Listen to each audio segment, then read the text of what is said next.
capítulo 2, versículo 15, el capítulo 3 hasta el versículo 7. Y dice, esto habla y exhorta y reprende con autoridad. Nadie te menosprecie. Recuérdales que se sujeten a los gobernantes y autoridades, que obedezcan, que estén dispuestos a toda buena obra, que a nadie difamen, que no sean pendencieros, sino amables, mostrando toda mansedumbre para con todos los hombres. Porque nosotros también éramos en otro tiempo insensatos, rebeldes, extraviados, esclavos de concupiscencias y deleite diversos, viviendo en malicia y envidia, aborrecibles y aborreciéndonos unos a otros.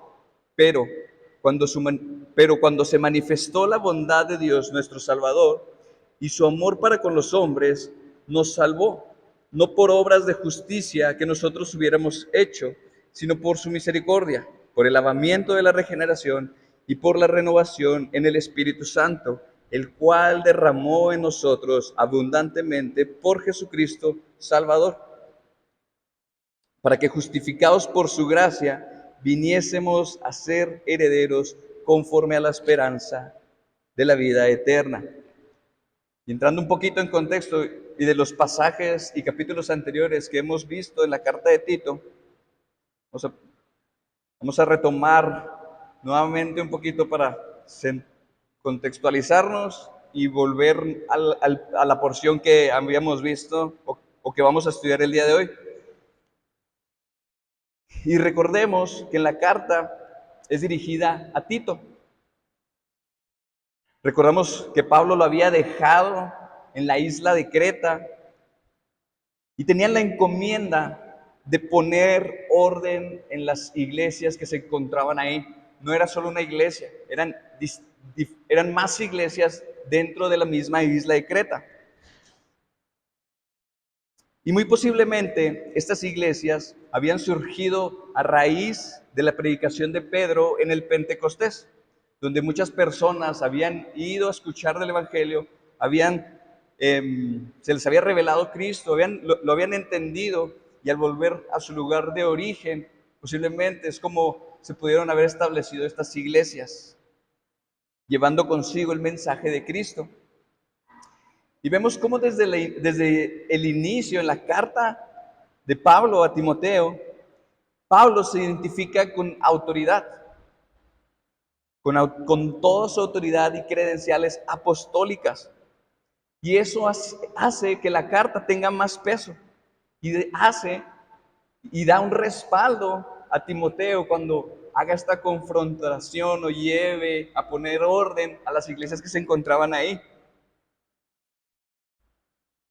Entonces, porque era difícil, y venía Tito, joven, a confrontar a algunas iglesias donde había personas que no se habían sometido a la palabra, donde se hablaba acerca de cuentos, historias judaizantes, palabras humanas, y por lo tanto tenía que ser Tito firme para poder exhortar a las personas que se encontraban ahí. Para poner orden, Pablo le dice a Tito que tiene que seleccionar a ancianos y obispos, y le da una serie de puntos que debe de llevar a cabo o cumplir la persona para ser apta para poder ser obispo o ser un anciano. Debe ser una persona irreprensible. Pero también tenían que ser capaces estos hombres de retener la palabra fiel y exhortar la sana doctrina, y exhortar con sana doctrina. Esto era sumamente importante porque Pablo entendía que la iglesia, la cual Cristo compró a precio de sangre, debía ser cuidada de manera correcta. Además, como ya lo mencioné, había muchos contumaces, había muchos engañadores y habladores de vanidades, y lo único que buscaban era su propio beneficio. Enseñaban cosas sin sentido y se basaban únicamente en mandamientos de hombres y fábulas judaizantes. Y por eso Pablo dice a Tito que los debe reprender duramente, pero con el propósito de que también esas personas que estaban erradas debían de ser sanos en la fe. Posteriormente, Pablo muestra el efecto práctico de la sana doctrina en la vida de los creyentes. Exhorta a ancianos, ancianas, jóvenes a vivir de una manera piadosa. Y también anima a los siervos, a los esclavos, a sujetarse a sus amos. Sin embargo, Pablo no termina únicamente con eso, sino que les da las herramientas y la manera en que pueden ser capacitados para poder modelar el evangelio en su día a día. Y es cuando nos habla acerca de que la gracia no solamente trae salvación, sino que también capacita al creyente para que renuncie a la impiedad, para que pueda vivir sobriamente y pueda esperar y anhelar el regreso de Cristo mientras se ocupa en buenas obras. Y así Pablo muestra que la sana doctrina no es solamente un conocimiento intelectual, sino que es una verdad que transforma completamente la vida de quienes han creído en Cristo. Y es por eso que he titulado este sermón como La gracia que nos transforma. Y pasando ahora sí a los pasajes que acabamos de leer, en el versículo 15, Pablo, después de haber expuesto todo lo anterior de lo que acabamos de hablar, del capítulo 1 y del capítulo 2, Pablo termina diciendo, esto habla, exhorta y reprende con toda autoridad, que nadie te menosprecie. Ahora, Pablo quería que Tito anunciara todo este consejo a cada una de las iglesias. Ese era su deber, hablar fielmente la sana doctrina, pero también exhortar y reprender según fuera necesario. Y esto es importante destacarlo, porque hay muchas veces que hay personas, hermanos, que no quieren escuchar o no quieren obedecer lo que dice la palabra de Dios. Por eso, no basta con solo enseñar, sino que es importante y necesario exhortar. Es decir, es importante llamar nuevamente con urgencia a la obediencia. Y si aún así persisten en la desobediencia, entonces se debe de reprender con autoridad. Y la palabra reprender, yo sé que algunos podemos tener el concepto muy drástico, pero la palabra reprender significa traer a la luz, reprender. Por eso es importante y la única manera en que podemos reprender es a través de la palabra de Dios. Cuando Pablo dice, con toda autoridad, no se está refiriendo a la palabra de la persona, se está refiriendo a la autoridad que tiene la palabra de Dios, una autoridad bíblica. Es necesaria para corregir todo aquello que va en contra de Jesucristo. Y esto es importante que lo entendamos, porque cuando un pastor instruye, corrige, anima, habla, exhorta o reprende, siempre debe de hacerlo únicamente a través de la sana enseñanza, de la palabra de Dios, de la Biblia, no según sus propias opiniones, porque en realidad quien está hablando y quien el único que puede transformar tu vida es Dios mismo, a través de su palabra.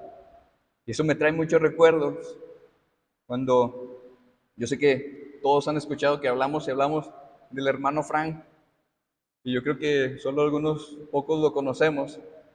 Es un hermano que verdaderamente, a lo que puedo ver, es un hermano que vive en el Evangelio. Y cuando hablábamos con él, o hemos hablado con él, siempre dice, ok, Ramsés, dime tu pecado, dime cómo te estás sintiendo, dime todo lo que sientes, y luego yo te escucho, venimos a la palabra y vemos lo que Dios dice. No mi consejo, no lo que yo creo que podrías hacer, no, la palabra de Dios dice. Y eso es una verdadera exhortación, una exhortación que va a transformar. Pablo continúa diciéndole a Tito que nadie te menosprecie. Y Tito debía de insistir en la enseñanza de la sana doctrina, porque era necesario dejar claro que no se puede ser salvo y al mismo tiempo vivir como uno quiere. Recordemos que Tito era joven, no estaba casado, no tenía hijos, por lo que podía ser, a lo mejor no tenía ese, esos años, ¿verdad?, de experiencia, y podía ser fácilmente menospreciado por las personas que habitaban en Creta. Sin embargo, su autoridad no proviene de sí mismo, sino que proviene de Dios. Y es bien interesante porque muchas veces nos negamos a recibir consejo de personas que a lo mejor no están casadas, de un pastor a lo mejor que es joven, que a lo mejor no tiene hijos, que está empezando su trayectoria. Y claro que es importante cierto expertise cuando te va apuntando a la palabra, o de la manera en que te va apuntando a la palabra. Pero si un pastor, un siervo de Dios, te exhorta a través de su palabra, el que va a hablar es Dios. Por eso es importante, y es lo que le está diciendo a Tito, que nadie te menosprecie. No menosprecies el consejo, sino que es importante entender y abrazar lo que dice la palabra. Por lo tanto, quienes lo menospreciaban, de alguna manera no estaban despreciando a Tito, sino que estaban despreciando a Dios mismo al no someterse a su palabra. Y esto revela una característica fundamental del verdadero creyente: la sujeción a la palabra. Pero sé que no es fácil, es es sencillo y confrontativo cuando lo escuchamos y lo entendemos, y a lo mejor podemos decir, pues claro, nos debemos de sujetar a la palabra y la autoridad es la palabra, pero realmente ¿cuándo lo llevamos a la práctica? Es más difícil ponerlo en práctica que tenerlo de una manera en conocimiento, porque no lo hemos entendido de raíz. Y aunque sabemos que no es fácil, y es por esto, Tito 3, del 1 al 3, dice: recuérdales que estén sujetos a los gobernantes, a las autoridades, que sean obedientes, que estén preparados para toda buena obra, que no injurien a nadie, que no sean contenciosos, sino amables, mostrando toda consideración para con todos los hombres, porque nosotros también en otro tiempo éramos necios, desobedientes, extraviados, esclavos de deleites y placeres diversos, viviendo en malicia y envidia, aborrecibles y odiándonos unos a otros. Y el primer punto es: la naturaleza humana se rebela contra toda autoridad. Nuestra naturaleza humana es pecaminosa. Desde que somos pequeños pueden verse las evidencias del pecado que hay dentro de nosotros. Para aquellos que son padres, saben que no es sencillo lidiar con un hijo desde su nacimiento. Muchas veces los niños desafían la autoridad de aquellos que buscan protegerlo y aquellos que buscan alimentarlo. Cuando a un niño le das pan, chocolate o algo rico, lo va a aceptar sin ningún problema. Pero cuando le quieres entregar algo que es bien para su vida, para su cuerpo, para su salud, un vegetal o algo que es saludable, hígado encebollado, ¿qué va a hacer el niño? No. Y por nada del mundo, no hay fuerza humana que abra la boca de ese niño. Es complicado y no se ha sometido porque nosotros nacemos con pecado y por lo tanto no nos sometemos a la autoridad. Por eso Pablo quiere que recordemos de manera continua la necesidad de someternos a las autoridades. Somos personas olvidadizas, unos más que otros, pero es nuestra propia naturaleza, la cual está deseosa de poder y como consecuencia del deseo del poder, no nos sometemos voluntariamente a Dios.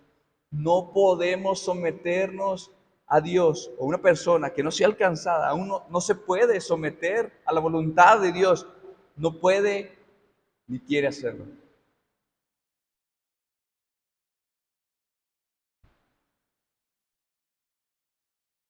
Es nuestra naturaleza querernos rebelar siempre contra la autoridad, pero debemos atacar apaciblemente la orden del gobierno civil, que es lo que está diciendo aquí Pablo.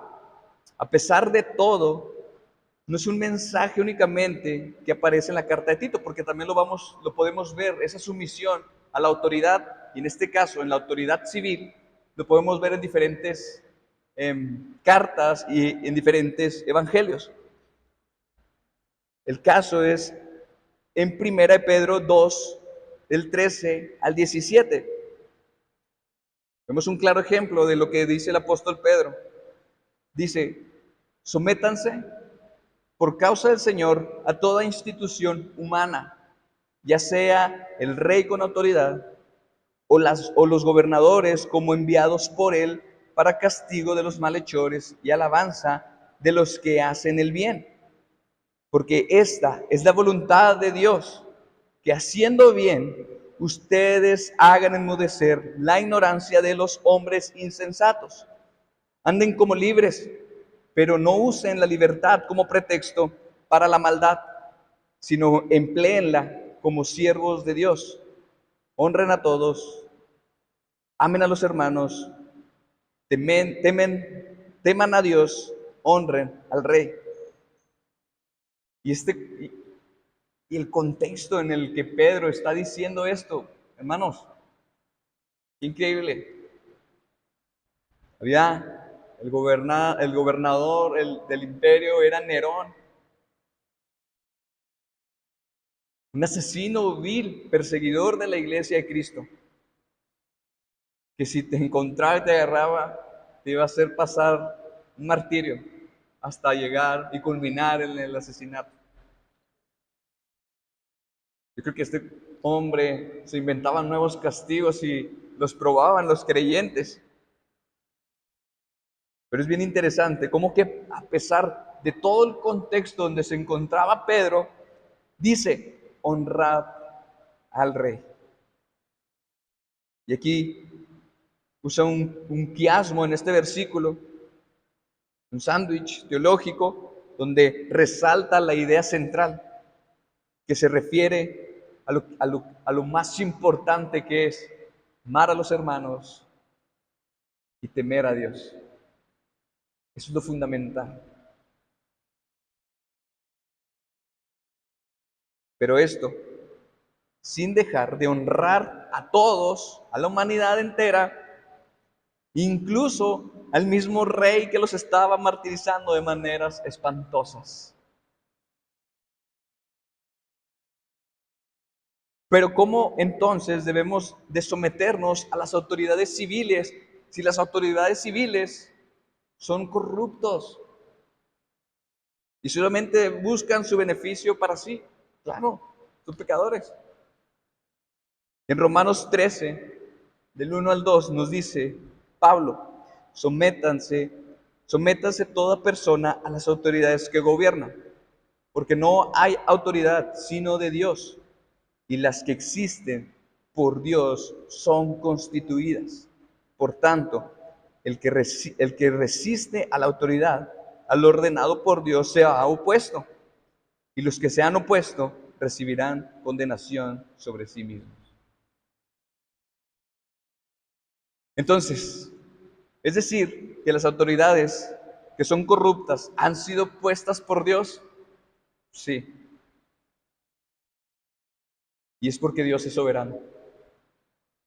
Hermanos, ¿quiénes somos nosotros para cuestionar al Dios soberano que nos creó y que sabe todo lo que nosotros no podemos comprender?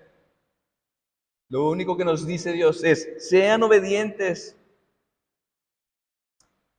y sean sumisos a mi voluntad. Dios es quien establece las autoridades. Y por eso nosotros como creyentes, como nuevas criaturas, como hijos de Dios, debemos respetarlas y someternos a ella, porque eso, hermanos, es obediencia a Dios. Si observamos las diferentes esferas de autoridad, como la de la iglesia, la del hogar y la de la autoridad civil, el gobierno, vemos que ninguna esfera se contrapone una con otra, sino que al contrario, esas autoridades fueron establecidas por Dios por un propósito en específico. Sin embargo, el pecado las ha distorsionado. Muchas veces el funcionamiento correcto de estas autoridades. El mismo pecado corrompe todo. Sin embargo, Dios nos ordena someternos. Aún así, el someternos a las autoridades no significa dejar de obedecer a Dios. Nuestra obediencia principal siempre debe ser hacia Él. Por ejemplo, si la autoridad civil prohíbe la predicación del Evangelio o decide cerrar las iglesias con el propósito de impedir la oración de Dios, los creyentes no pueden detenerse porque esa autoridad está contradiciendo lo que Dios ha establecido. ¿Nos sometemos? Sí. ¿Predicamos? Sí. Pero si han de encarcelar a aquellos que prediquen, predicamos, y si nos encarcelan, nos sometemos. De igual manera, si la autoridad civil busca imponer ideologías contrarias a los principios de Dios en la educación de nuestros hijos, estarían interfiriendo con la responsabilidad y autoridad de Dios en el hogar. La autoridad del hogar es el padre. Por lo tanto, la educación, si bien en una ocasión, pero la educación forma en general del niño depende en su entorno del hogar, su padre y su madre. Y cuando el gobierno quiere meter sus ideologías, nosotros debemos de proteger lo que Dios nos ha mandado. Nos sometemos. Por eso el creyente Debe respetar las autoridades y vivir siempre en sujeción, pero también debe mantenerse en firme en todo aquello que Dios ha establecido correctamente, evitando participar o apoyar aquello que se oponga a la voluntad de Dios. Pablo establece el método para mantener la paz y la amistad con todos los hombres, diciendo, no injurien a nadie. Sin embargo, sabemos que nada inclina tanto al ser humano como a despreciar a los demás y a valorarse más a sí mismo. Estamos dispuestos a entregar aquello que nos hace sentir cómodos para que otro hermano pueda estar bien, para que las personas de fuera estén bien. El problema es que preferimos el yo que los demás. Y eso lo veíamos ahorita en el estudio de la escuela dominical, cuando nos decía Eunice que Dios Jesús se había despojado de todo aquello para venir a salvar a pecadores, aquellos que habían ido en contra de Él mismo. Y vino a salvarlos y despojó de su gloria. Y nosotros no nos podemos despojar de las cosas que nos rodean por servir a los demás. El ejemplo de Cristo es el mejor, hermanos. Nosotros estamos en el último nivel de la escalerita. Dios está en el en el primer nivel de la escalerita. Bueno, depende cómo lo veamos, ¿verdad? Nosotros estamos en el primer nivel de la escalerita abajo y Dios está en el último nivel arriba. Jesús, sentado a la diestra del Padre, se despojó de todo para venir hasta acá a salvarnos. Y nosotros no somos capaces de despojarnos ni siquiera de ciertas cosas materiales para servir a los demás. Pablo lo refuerza al decir, no sean contenciosos. Es decir, que no sean peleoneros ni provoquen pleitos. Por el contrario, deben ser amables, mostrando siempre mansedumbre hacia los demás. Nuestra amabilidad debe de ser evidente, porque Dios nos creó precisamente para reflejarla, para que sea conocida por todas las personas que están en el mundo. No tenemos opción de no ser amables. Además, la amabilidad nos ayuda a evitar esas contiendas y esos conflictos, ya que quienes son excesivamente severos o de mal carácter suelen llevar consigo la chispa que enciende el fuego de la discordia. Hermanos, evitas más peleas manteniéndote, siendo manso, sin discutir, que decir o contestar ciertas actitudes de las demás personas. A veces es mejor guardar silencio y no dejarnos envenenar por la emoción que estamos sintiendo en ese momento. Y algo importante que podemos resaltar es que cuando Pablo menciona que debemos mostrar amabilidad, es para con todos los hombres. Y está dejando claro que la actitud no debe mostrarse solo a algunos y a otros no. ¿Me conviene ser amable con esta persona? ¿Con él? No. Él me cae mal, él pues es pasable, entonces prefiero o es más fácil ser amable con uno que con otro. Pero Dios está diciendo, con todos. Pablo nos recuerda, con todos. Independientemente de lo que haya hecho, independientemente de quién sea, con todos. ¿Cuántas veces e incluso con la misma autoridad. Yo creo, de repente salen tantos videos, ¿verdad? De gente que enfrenta a los policías y se hace una revuelta y, hermano, sométase a Dios, sométase a su autoridad, sea amable con la autoridad, sin importar quién sea, toda la humanidad. ¿Cuántas veces no nos sentimos incluso superiores y miramos con desprecio a quienes consideramos perversos?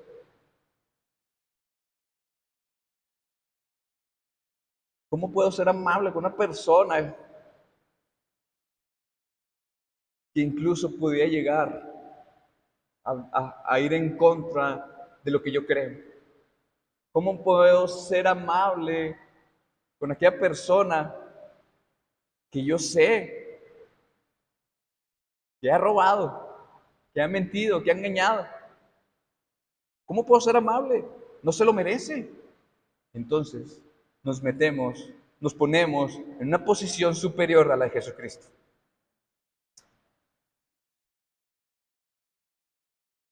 Hemos sido alcanzados por la gracia de Dios.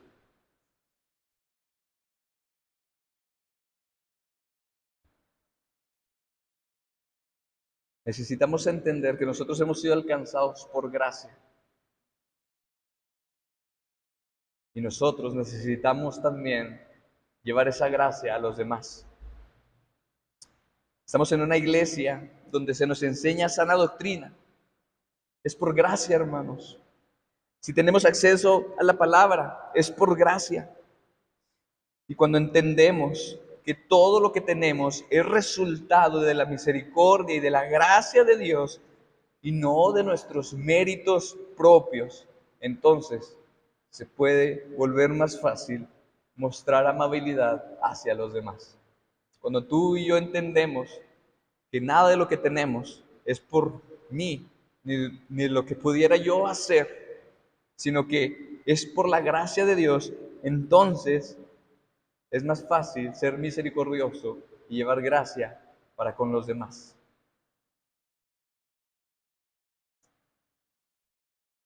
Por eso Pablo continúa diciendo en el siguiente versículo, versículo 3, porque nosotros también en otro tiempo éramos necios, desobedientes, extraviados, esclavos de deleites y placeres diversos, viviendo en malicia y en envidia, aborrecibles y odiándonos unos a otros. La pers- las personas que realmente conocen a Dios no pueden tratar con desprecio a los incrédulos, como si fueran inferiores. Recordemos que Dios, por su compasión, quitó de nosotros toda esa escoria. Y la palabra griega que utiliza para describir, ah, y la palabra griega que Pablo utiliza para describir a un necio, transmite la siguiente idea: no tiene mente. La palabra necio significa no tener mente. Entonces, es alguien que carece de entendimiento. En otras palabras, antes de conocer a Dios, nosotros, hermanos, también éramos personas descerebradas. Y es claro, porque muchas personas al día de hoy hablan o se meten temas de evolución, terraplanismo, estas ideologías de género, cuando ya está todo, ya sabemos, ya lo entendemos, pero son personas que espiritualmente no tienen mente, son necios. Y la gente vive sin esperanza. Y y al igual que ellos, nosotros también vivíamos esclavizados al pecado obedeciéndolo constantemente como a un amo del cual no podíamos escapar.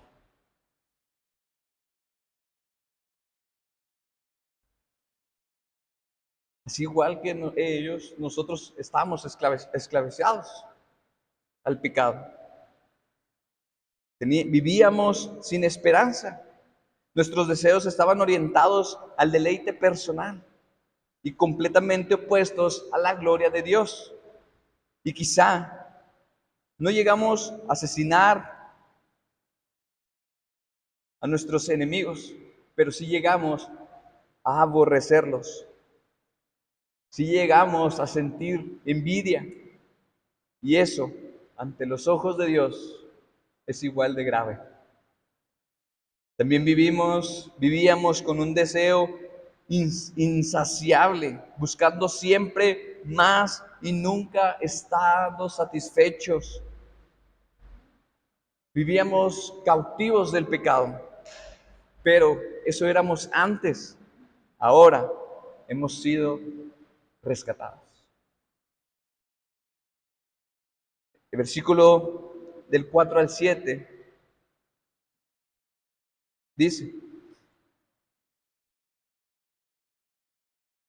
pero cuando se manifestó la bondad de Dios, nuestro Salvador, y su amor hacia la humanidad, Él nos salvó, no por obras de justicia que nosotros hubiéramos hecho, sino conforme a su misericordia, por medio del lavamiento de la regeneración y la renovación por el Espíritu Santo, que Él derramó sobre nosotros abundantemente por medio de Jesucristo nuestro Salvador, para que justificados por su gracia fuéramos hechos herederos según la esperanza de la vida eterna.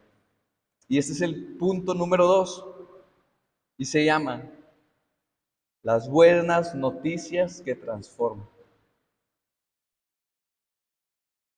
Hermanos, recordemos que la iglesia en Creta estaba rodeada completamente de falsas enseñanzas y muchos no se habían dado cuenta de ellos porque estaban cegados. Al carecer de esta sana doctrina, las personas seguían confiando más en sus propios méritos como base para su salvación, sin comprender que es por medio del Espíritu que somos santificados y guiados en la gracia de nuestro Dios. No sabían las personas, muchas personas no sabían que era vivir bajo la gracia. Y para comprenderlo mejor, lo que Pablo nos está hablando, tenemos que hacernos las siguientes preguntas. Y son 4 subpuntos, no son 2 nada más, son 4. Para que no piense que ya se va a acabar. Primera pregunta: ¿de qué nos salvó Dios?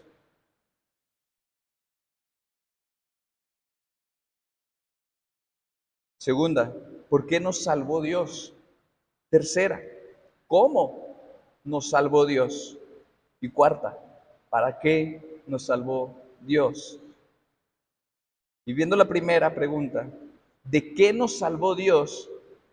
Hermanos, lo vemos claro en el versículo 3.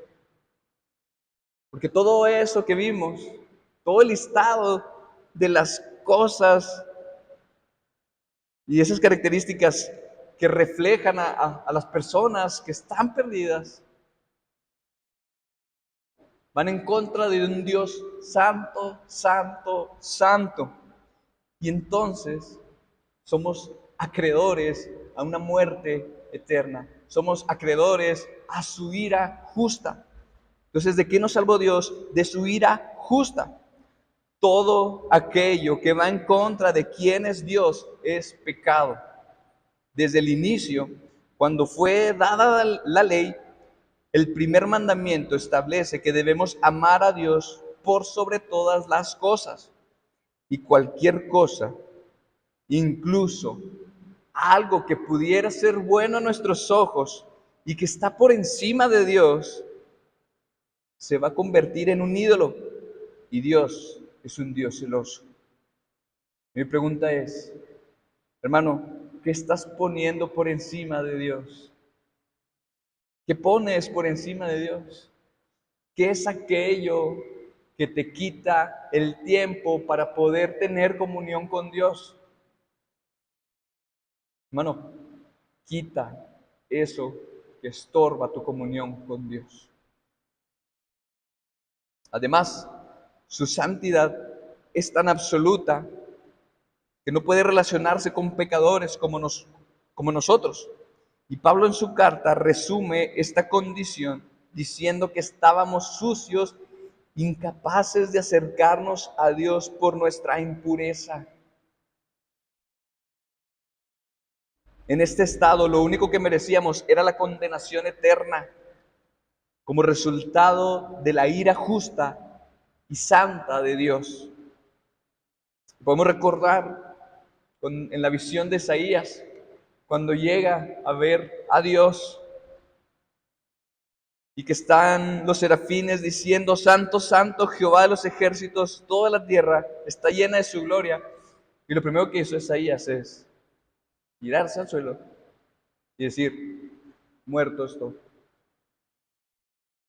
Porque sabía el pecado que había dentro de él y enfrente de un Dios santo, santo, santo. Por eso, el pastor y teólogo Jonathan Edwards dijo: no contribuyes en nada a tu salvación, excepto el pecado que lo hizo necesario, que la hizo necesaria. Y esta frase nos enseña desde el principio dos cosas. Número uno, que lo único que merecemos es la muerte eterna bajo la ira de Dios. Y segundo, que no podemos salvarnos a nosotros mismos. Hermano, las malas noticias calan, pero son necesarias y es importante que se predique. Porque entonces nunca vamos a entender o no se va a entender de qué estamos siendo salvados. Y es necesario también porque es lo que hace que el mensaje del Evangelio tenga sentido. No puede haber buenas noticias si no hay unas malas noticias que preceden a las buenas noticias. Thomas Watson dijo: porque no sabremos nunca lo dulce que es Jesús si no entendemos lo amargo del pecado. Es necesario entender el pecado y lo que nos lleva a lo que nos lleva el pecado, a la ira de Dios, para poder entender las buenas noticias que vienen a continuación. Porque en el versículo 4 introduce la palabra que rompe con la oscuridad del mensaje anterior y abre una brecha de esperanza. Y esa palabra es el pero. Esta palabra marca un giro profundo, una pausa esperanzadora que prepara el corazón para recibir el mensaje de gracia que sigue.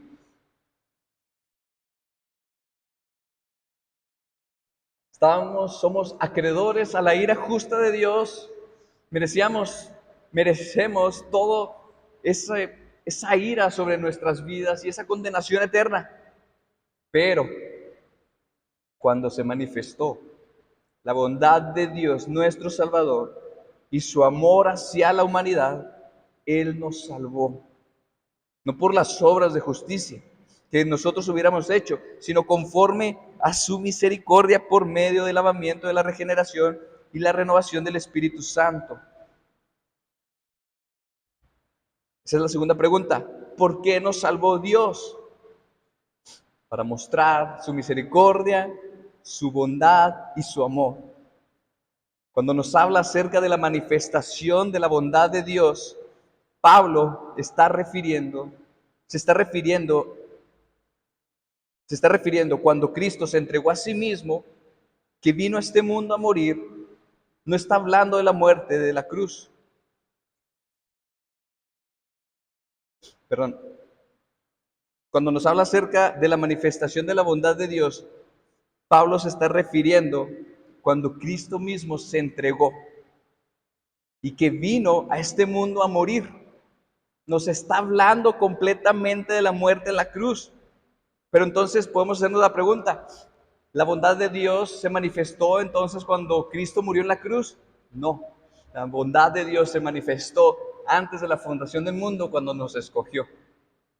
¿Y cómo entonces, si decimos que Cristo murió en una línea temporal de tiempo en medio, cómo entonces nuestros antecesores han sido salvos? Hermanos, la única diferencia es que nosotros vemos la cruz hacia atrás y nuestros antecesores vieron la cruz hacia enfrente, en promesas. Pero somos salvos de la misma manera, a través de la bondad de Dios por medio de Jesucristo. Por esta razón, Pablo deja claro que es la única manera en que nosotros podemos ser salvos.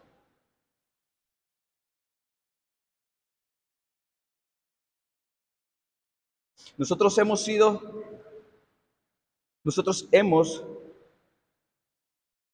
sido escogidos y hemos sido apartados para Él desde la eternidad por su gracia. Y eso es por su bondad. Él nos manifiesta completamente su amor hacia nosotros. Cuando habla acerca de la bondad de Dios, de su misericordia y el amor, Dios no puede encontrar nada bueno en nosotros por el cual amarnos. Pero Dios, en su bondad, nos amó. Él nos amó porque Él es bueno, no porque haya algo bueno en nosotros.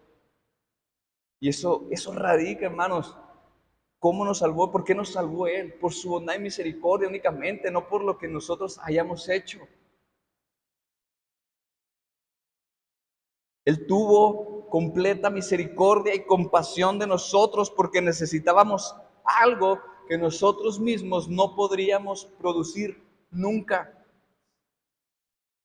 Dios es un Dios que da vida y esa es su esencia, ese es su carácter. Él es el dador de vida. Y si hemos sido alcanzados por gracia, por su bondad y misericordia, hermanos, entonces, ¿cómo nosotros no podemos someternos a ese Dios que nos ha salvado? ¿Cómo nosotros preferimos las cosas del mundo que a Cristo? Y a lo mejor no un tema de mundanalidad, como lo hemos visto, de andar y siendo desgarriate y lo que sea, sino cómo nos seguimos comportando mundanalmente, es decir, nos seguimos acomodando el mundo, nos levantamos y tenemos un día común y corriente como todos aquellos que están a nuestro alrededor. Nos levantamos, vamos al trabajo, salimos del trabajo, regresamos, comemos y es nuestra vida cotidiana. Pero entonces, ¿qué nos está diferenciando de las personas que no han sido alcanzadas por Dios?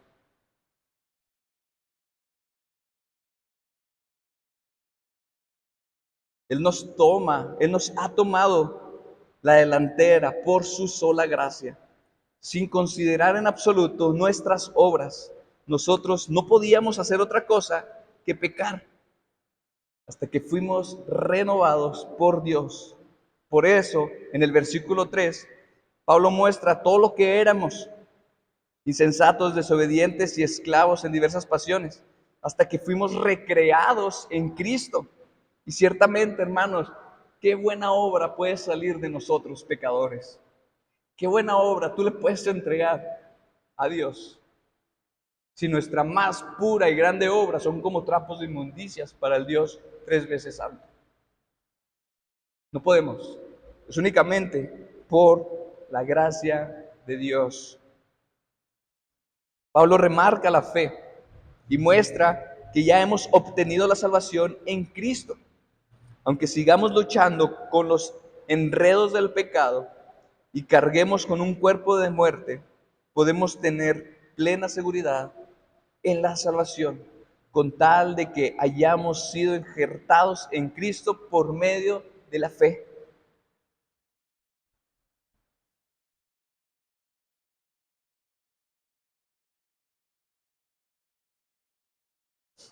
Aquí nos habla acerca del lavamiento de la regeneración. Cuando Pablo habla de lavamiento, está haciendo referencia a un baño, una purificación completa. Hemos sido limpiados por medio de la muerte de Cristo y el derramamiento de su sangre representa precisamente esa muerte que nos purifica del pecado. Por eso, cuando morimos juntamente con Cristo y resucitamos juntamente con Él, hemos sido purificados e injertados en su vida. Y esta verdad espiritual es simbolizada a través del bautismo, que representa nuestra unión con Cristo en su muerte y en nuestra resurrección. Y cuando nos habla Pablo acerca de la renovación por el Espíritu, Dios nos ha hecho nuevos. Ahora somos nuevas criaturas, nacidos de nuevo. El velo ha sido quitado completamente de nuestros ojos y ahora podemos ver, podemos entender y podemos vivir para Dios. Esta es en esta nueva vida donde podemos ser capaces de tener una verdadera convicción de pecado, darle la espalda al pasado y poder correr hacia Cristo. R.C. Sproul dice que la regeneración precede a la fe. No creemos para nacer de nuevo, nacemos de nuevo para poder creer. Cuando hemos sido alcanzados por Dios, vamos a tener fe y arrepentimiento, porque fe y arrepentimiento son dones de Dios. Esta frase resume una verdad profunda. Es Dios quien inicia la obra en nosotros. Solo después de ser regenerados, es decir, después de haber recibido nueva vida por medio del Espíritu Santo, podemos responder con fe y arrepentimiento genuinos. Nuestra conversión es el resultado de haber sido transformados por su gracia. Hermano, ¿no le da un gozo el poder decir que has sido elegido por Dios y que no depende de ti poder alcanzar de la salvación, sino que Él ya lo hizo?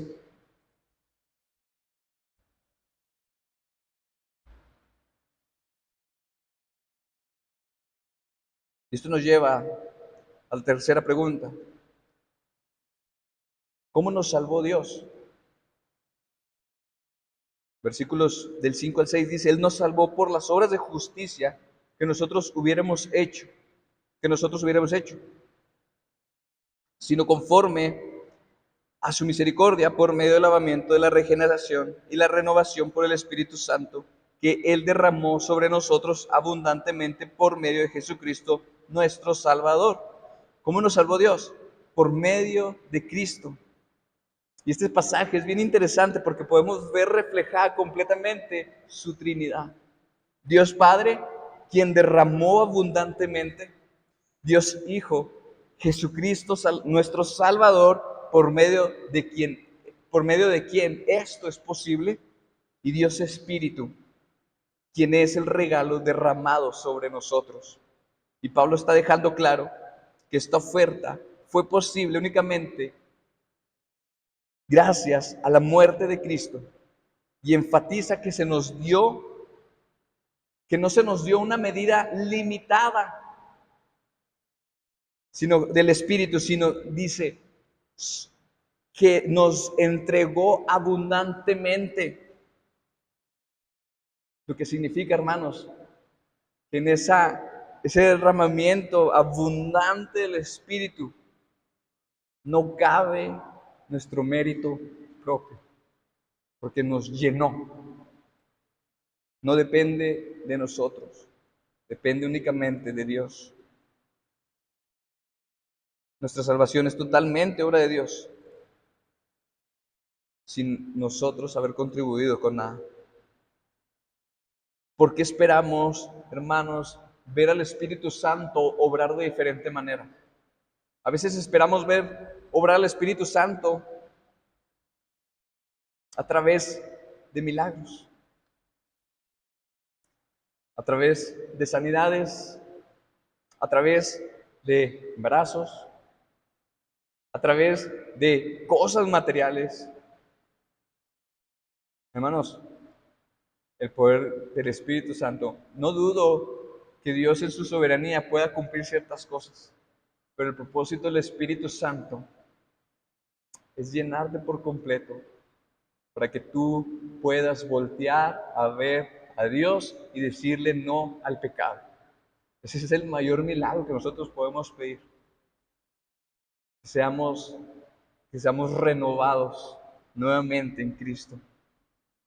No podemos, debemos de dejar claro esto porque muchas veces nos enfocamos más en lo material y en lo personal y en las cosas que son buenas aparentemente, pero es prioridad siempre lo que marca la Escritura. Él nos quiso salvar por amor a nosotros, por su bondad. El mayor milagro no es algo externo, sino haber nacido de nuevo, de tener comunión con Dios y, hermanos, saber y tener esa esperanza de que un día lo vamos a ver cara a cara. ¿Qué mejor milagro quieres que ese de ser considerado hijo de Dios? Porque para eso nos salvó. La cuarta pregunta es, ¿para qué nos salvó Dios? Para que fuéramos herederos suyos, para que fuéramos hijos suyos. Versículo 7, para que justificados por su gracia fuéramos hechos herederos según la esperanza de la vida eterna. Dios cambió nuestra condición de enemigos, de hijos de ira. Pasamos a ser hijos de Dios, herederos, declarados justos. Antes de la obra de Cristo, estábamos condenados al infierno, pero ahora, por la obra de Cristo, estamos invitados a sentarnos a la mesa con Dios. Nuestros pecados han sido perdonados libremente y hemos sido renovados para vivir en obediencia.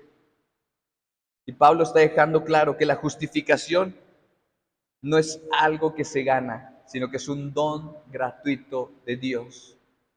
La gracia es derramada sobre nosotros con un propósito en específico, que seamos como Él es.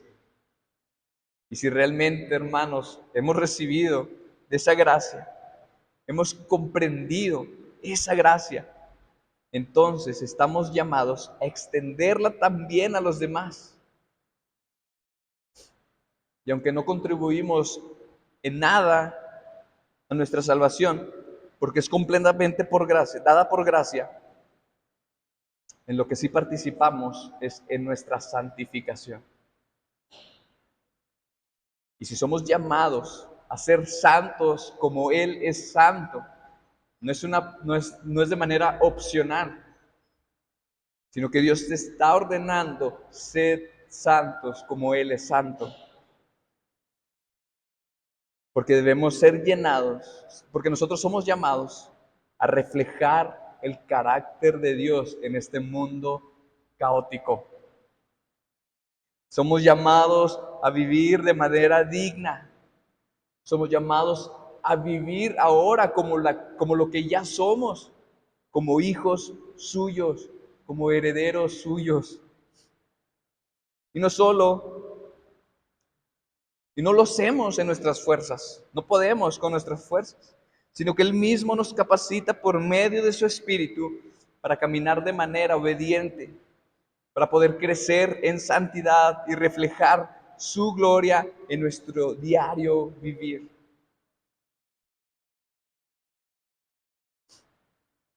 Y decir como Miguel Núñez, y como lo he comentado muchas veces aquí, pues sí, pero ¿cómo obedezco? Conoce a Dios. Y el obedecer va a ser sencillo. Conoce a Dios en su palabra. Aquí Él se nos ha revelado y ahora nosotros podemos conocerlo y gracias a la obra de Cristo y el Espíritu Santo podemos tener comunión con Él directamente.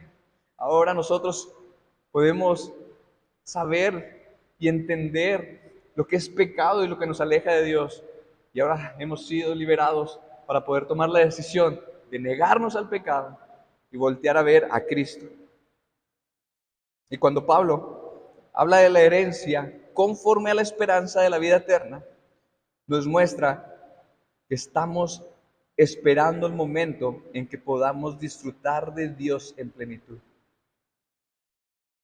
¿Qué mejor herencia podemos recibir que cuando veamos cara a cara a Dios, que cuando estemos con Él y podemos disfrutar de su gloria en toda plenitud, sin pecado alguno? Aunque hoy sabemos que hemos recibido la salvación, seguimos viviendo en un mundo caído.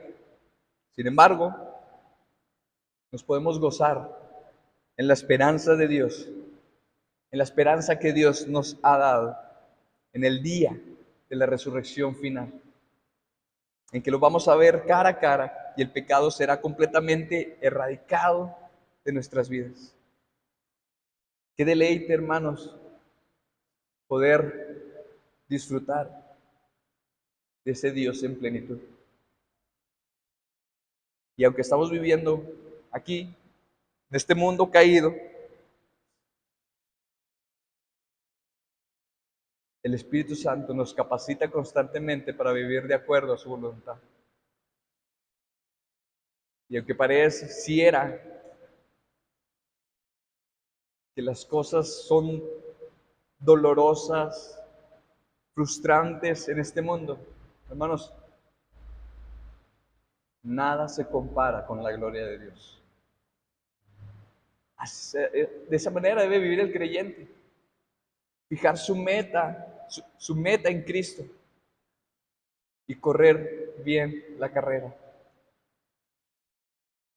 Algunos van más rápido que otros, pero el punto, hermanos, es seguir persistiendo y permaneciendo en Él, porque el preservarnos ya está asegurado por el Espíritu Santo.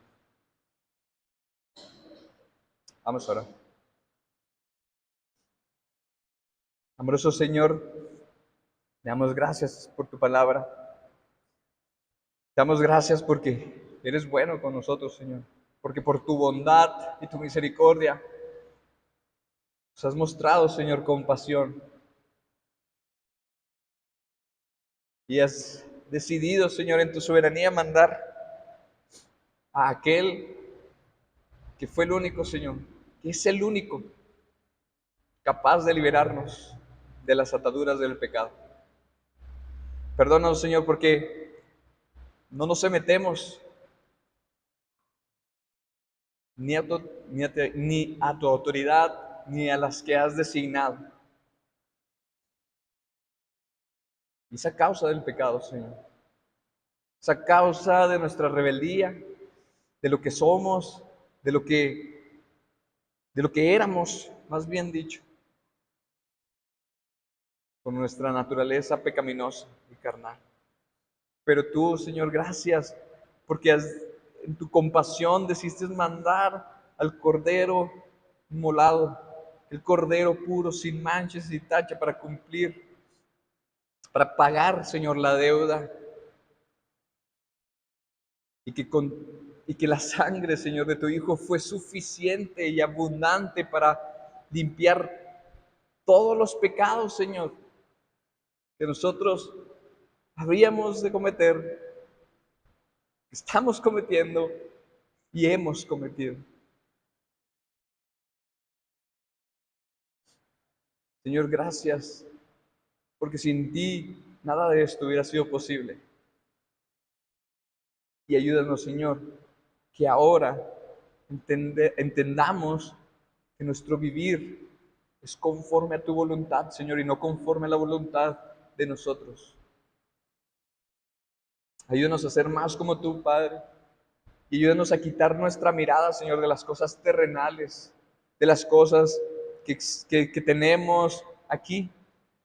Y ayúdanos y apúntanos a mirar, Señor, como tú ves, las cosas, Señor, que verdaderamente importan, Señor, las cosas de arriba. Ayúdanos a caminar de manera correcta, Padre, a correr la carrera de manera correcta, Padre, confiados en que tú nos preservas. Pero Señor, también ayúdanos a tener un cambio de mente a través de tu palabra y de la comunión contigo. Y que cada día, Señor, busquemos ser santos como tú eres santo. Has pagado un precio altísimo, Señor, por nosotros. Ayúdanos, Señor, a vivir conforme a tu llamado. Ayúdanos a vivir de manera digna, Padre. Ayúdanos a sujetarnos, Señor, a ti, porque no nos pertenecemos a nosotros mismos, Señor, sino que te pertenecemos a ti. Y es por eso que podemos confiar, Señor, plenamente. Pero ayúdanos a vivir de esa manera, Padre. Gracias porque sigues derramando, Señor, tu misericordia y tu gracia día a día. En lo que hacemos, en lo que trabajamos, en lo que vemos. Y no nos desamparas, Señor, estando en este mundo, Señor, caído. Gracias por tu soberanía. Y ayúdanos, Señor, a seguir confiando y dependiendo cada día más de ti. Te lo pedimos, Señor, en el nombre de tu amado Cristo Jesús. Amén.